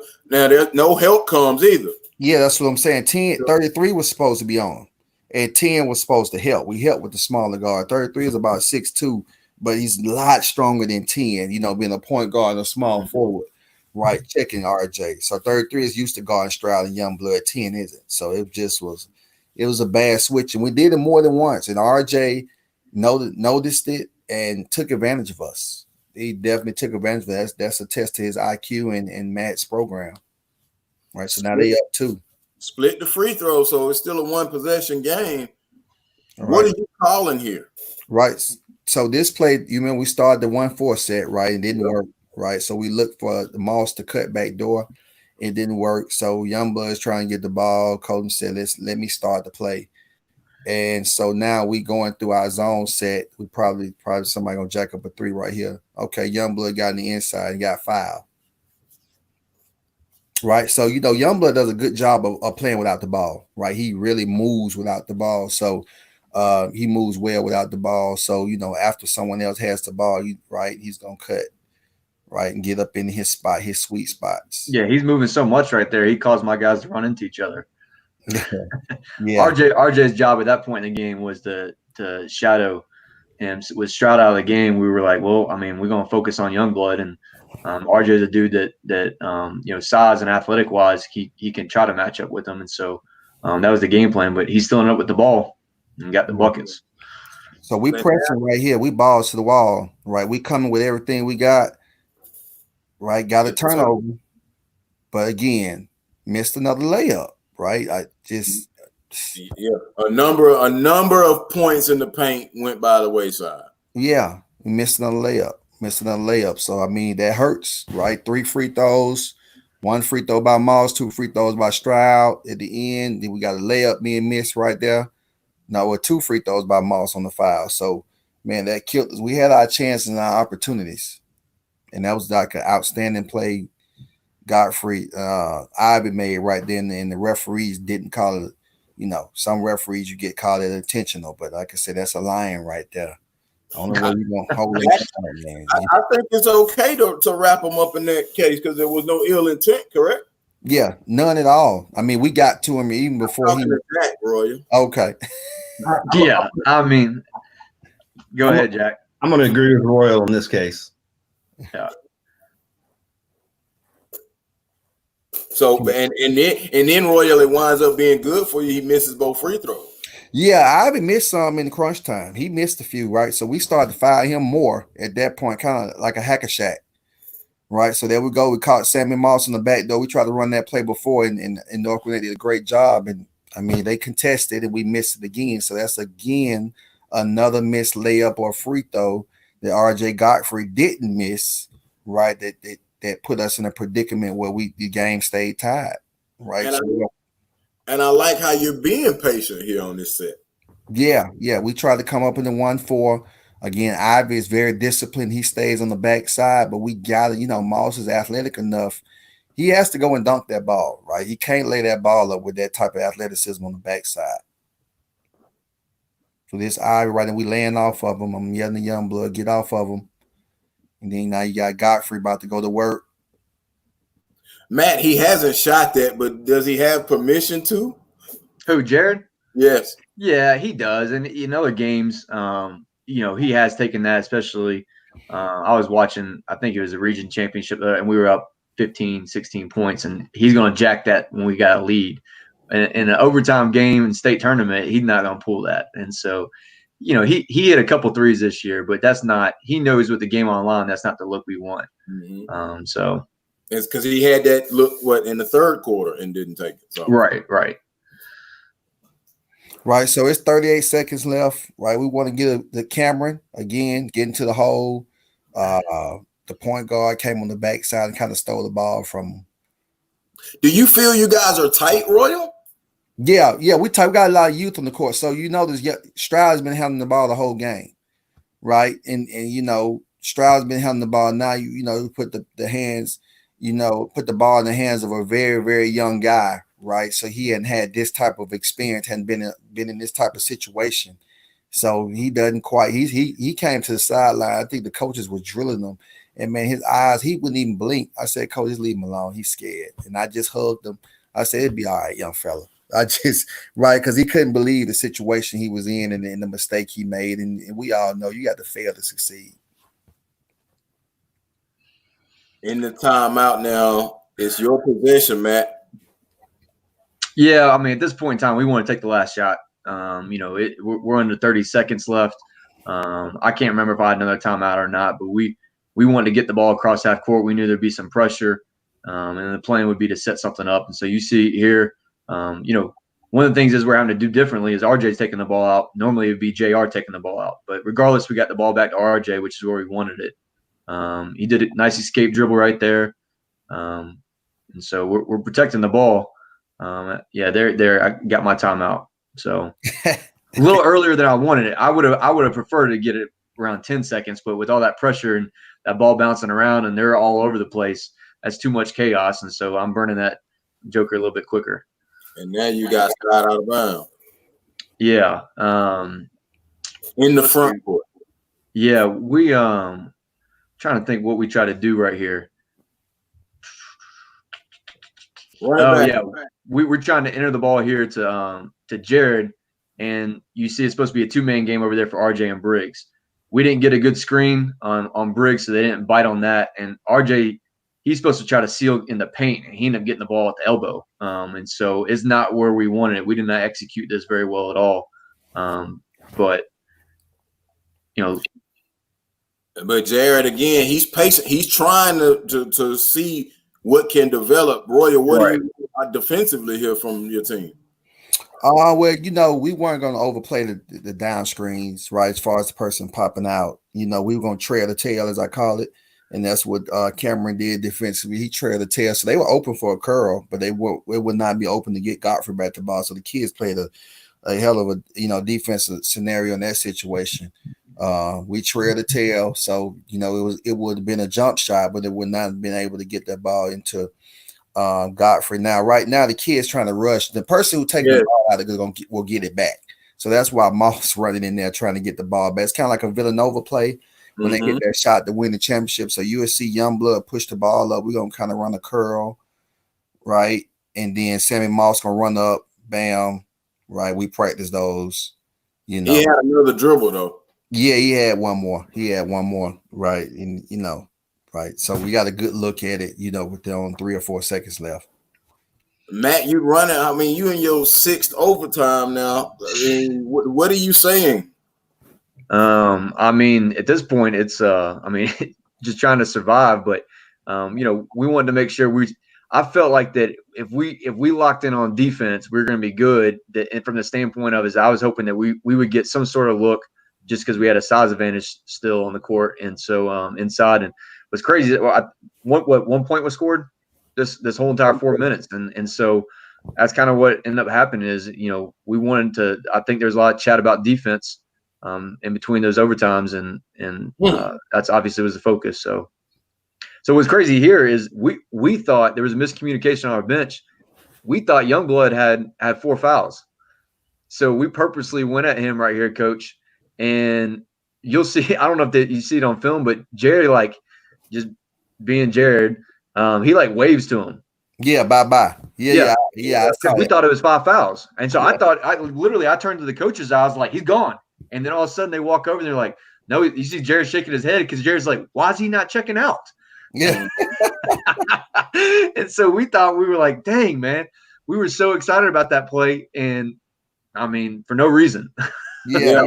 And then we missed 4 free throws, and so it ended up being a play that was absolutely nothing. So, yeah, we ran a double screen right there and didn't get anything out of it. Like I said, that hybrid defense that Matt's running, Joe, is kind of tough, right, to run any because they're not in the 3-2. It's not a boxing one, but he stuck the Youngblood. Everybody else in the zone. Then Ivy is in the middle.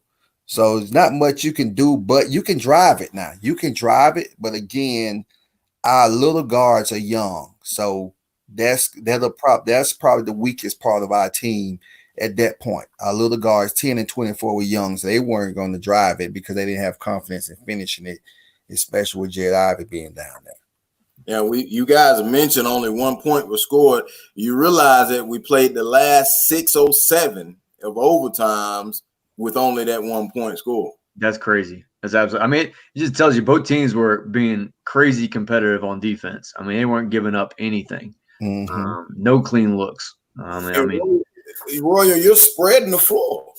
Yeah, we're spreading. The kid's not driving though. I mean, Crowley had a situation to drive there. Austin had, and they just put Youngblood in a situation where he's shooting fadeaway 2-pointers.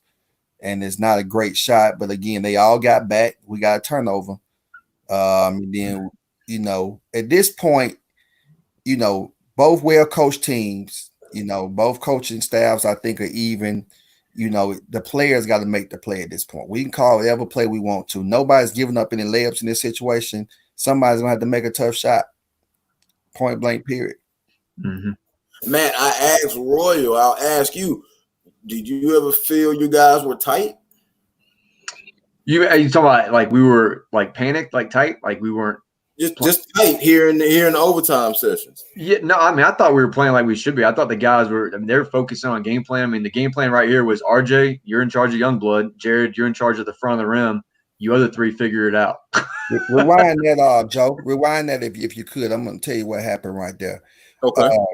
We run a play called Alabama A&M, where I say Alabama A&M girls play Kennesaw years ago, man, and it's kind of a curl screen. So Youngblood will come by the screen set by the guy in the elbow, but he's supposed to stop in a soft spot. He didn't, and went too deep. Right. Okay. Right. If he stops in the soft spot, that's a wide open 2-pointer right there. He's supposed to stop right there. Yeah. Right. And he kept going, and you go into Ivy. Now, you see on the backside is number 1. He's not an offensive threat for us, but normally that would have been 22. 22 can dunk on you, but again, his dad took him on vacation.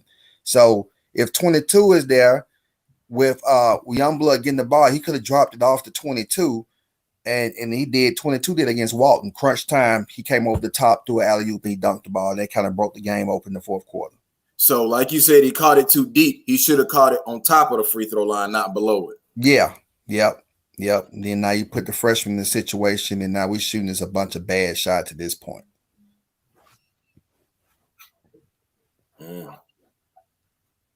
I'm glad you brought that out. That's a key play. Yeah. Had to burn another timeout right there because of the pressure. RJ's like, where's everybody at? Where they at? I'm over here getting trapped. I'm 84 feet from the rim. Somebody help me out. Man, kids don't realize the teammates always say, hey, I'm open. Man, I tell them it's not coming. It's not coming. Wherever you're standing, it's not coming. You have to go to the ball and trail the trap. And all the kids say, hey, RJ, I'm open. I heard them tell him. He was like, that's what he was shaking his head. No, you're not open. I'm not throwing the ball in the air. You have to go to the ball. Yeah. So right now, we're putting pressure on RJ, but again, we're gonna switch. Youngblood was late on that rotation. And he just does so much there. Gave the ball up, but still dove to the rim. Yeah. Yeah, I told him before the season started, because he only played freshman ball last year. We knew what he was capable of doing. I said, we're on the same page, you're going to play 1, 2, 3, 4, and 5 this year, and sometimes you're going to do it in the same play. And so, but yeah, that's just recognition right there. And him and Jared late in the season, we worked a lot on that. When one of them got the ball low, the other one would look to dive if the seam was there. And so that's what that was. And luckily, he knocked one of these down. That was the game right there. Yeah, but it ends kind of. Yeah. Yep. So, Joe, this is what we're talking about. We're coming down to the last few minutes where we're going to go to Youngblood. We're going to get the ball to Youngblood. That was one of them. All the calls were to him, right? We're going to go to our senior. It's just kind of how I roll, right? We got seniors next year. We're going to go to our seniors. And so we ran a stagger screen. If you rewind it, Marquise, right, and I could beat Youngblood up a little bit. He'd be better. He didn't use the screen well. Look, too wide. Yeah. Open again. He would have gotten the curl right into his sweet spot if he would have used the screen like he should have, right? It's a great play.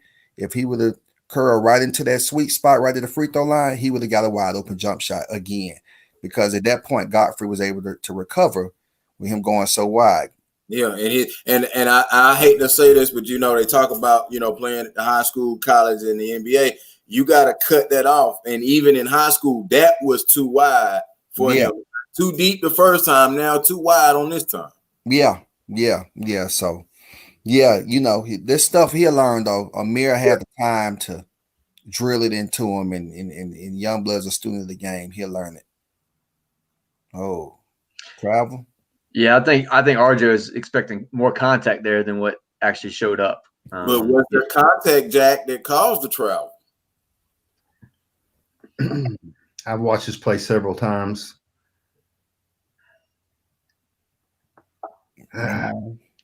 Possibly. Yeah. It was close. I think RJ was expecting to get like absolutely drilled, and he didn't. There was definitely contact, but I mean, he didn't. I mean, you see Moss kind of ducks it away at the last second. I think he was even trying to avoid it, which caused RJ to walk. That's a tough one, though, for sure, at that point in the game. Yeah. And he's young too, Matt. So, his coordination not quite where it will be the next 2 years. You know what I'm saying? If you miss the next 2 years, he's going to turn around, swipe, and probably go and dunk it. Right. If you rewind that, Marquis, this is the last 2 or 3 plays Joe was talking about. It started here, Joe. Dribble handoff, boom, wombly, right? All you had to do is catch the ball, Chris. Right. He just didn't quite focus on it enough. Right. And I thought if he rewind and hold it, you would see Colton and Moss on the other side, I think. Right. Let's see. Right. You got Colton and Moss on the other side. There's 2 shooters on the court. Right. We got Gilbert in the middle, so he's playing Stroud mode. So the floor is spread. Right. I feel like if Youngblood would have caught it, he would have been able to kick the ball to Colton, and Colton would have kicked it to Moss and would have got a good look as opposed to a turnover. Yeah. It's a tough one. I mean, at the end of the day, though, yeah, I'm RJ easily could have not dove for that, and obviously he did a good job competing for that. I mean, he didn't win the ball, but ended up being a jump ball, which got us the rock back. Yeah. So now, as we get ready to wrap this up, Coach, there's no foul here. I mean, it's an obvious foul. We told them the person on the ball should have been fouling. But again, think about you got 24 as a 9th grader, 10 as a 10th grader, 23 as a 10th grader, 33 as an 11th grader, first year playing varsity. So you got a bunch of kids with their first situation, their very first time being in his vibe. But look at Colton, though. He didn't stop. No, JK. And he saw that, he had time enough to catch that ball he threw in the air, and the ball hit the rim. I don't know if the referees were watching, but he got that ball up before time erupted, even though the kids ran the court a little early. And Matt, you talked about smarts and honors. I don't know why more players in the end of game situations like that don't throw the ball in the air, because it's not out of bounds, Jack, until it hits the scoreboard or the ceiling, right? Correct.